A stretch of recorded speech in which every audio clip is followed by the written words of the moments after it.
அன்புள்ள நண்பர்களுக்கு வணக்கம். இப்போ நீங்கள் பார்த்துக்கிட்டு இருக்கிற இந்த கொடி பாருங்கள். இதுதான் இந்த மஞ்சள் கலர் பழம் இருக்குது பாருங்கள். இந்த பழம் இது சிறு பூனைக்காளின்னு சொல்லுவாங்க. இந்த பழம் சாப்பிட்டா ரொம்ப நல்லாயிருக்கும், ரொம்ப அருமையான ஒரு டேஸ்ட் இருக்கும். இந்த சிறு பூனைக்காளி பார்த்திங்கன்னாக்கும் ஆண்மை குறைவுக்கு ஒரு நல்ல மருந்து. பாருங்கள் எவ்வளோ பழம் பழுக்குதுன்னு பாருங்கள். இதெல்லாம் அதோட காய். ரொம்ப அருமையான நரம்புகள் அனைத்துக்கும் பலம் தரக்கூடியது. ஆண்மை குறைவுக்கு நல்ல ஒரு மருந்து.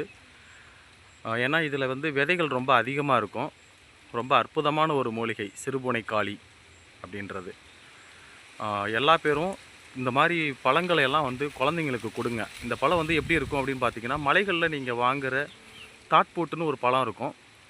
அந்த பழத்தோட டேஸ்ட் அப்படியே இருக்கும். அதாவது பழைய காலத்து ரஸ்னா மாதிரி. ஓகே நண்பர்களே.